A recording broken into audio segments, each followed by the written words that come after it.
Allez, la suite, la quatrième lecture. Dans Matthieu chapitre 4, versets 1 à 25. Yeshua offre la lumière, l'espérance et la guérison, et il donne un sens à la vie. Amen.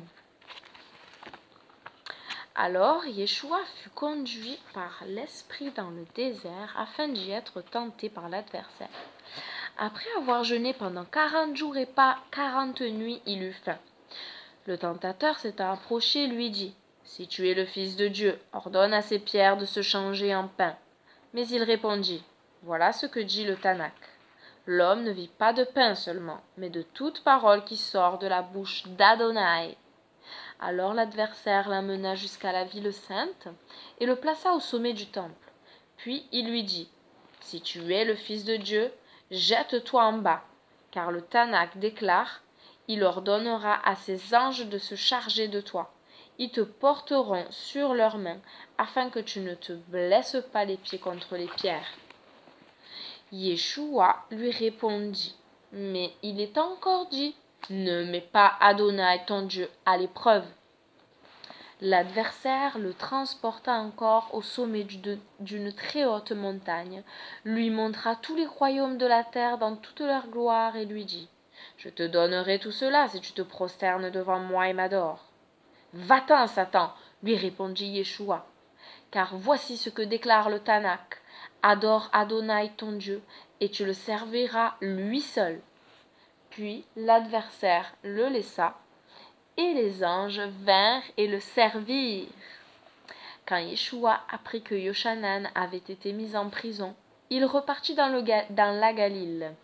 Il quitta Nazareth et vint s'établir à Capharnaüm, ville côtière proche de la frontière entre Zvouloum et Naphtali.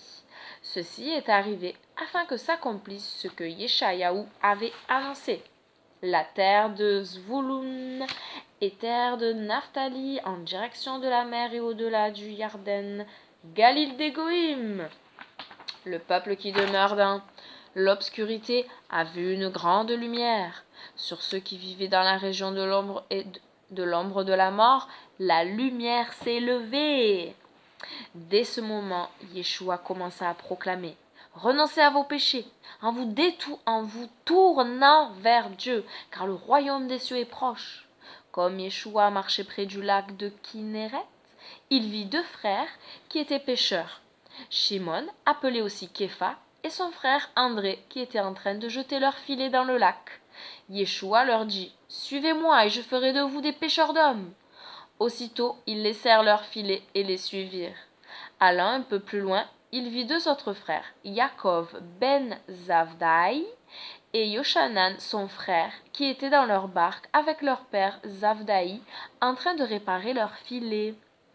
Yeshua les appela, et aussitôt ils laissèrent la barque et leur père, et le suivirent. Yeshua parcourait toute la Galile, enseignant dans leur synagogue, proclamant la bonne nouvelle du royaume, et guérissant les gens de toutes sortes de maladies et d'infirmités. Sa renommée se répandit dans toute la Syrie, et on lui amenait tous ceux qui étaient malades et qui souffraient de toutes sortes de maladies et de douleurs, et ceux qui étaient sous le pouvoir des démons, ainsi que les épileptiques et les paralysés, et Yeshua les guérissait. Des foules nombreuses le suivaient de la Galile, des 10 villes, de Yerushalayim, de Juda et d'Everia Arden. Et la question du jour est :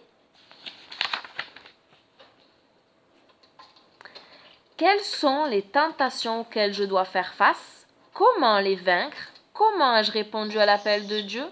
Suis-je prêt à renoncer aux personnes et aux choses que j'aime ?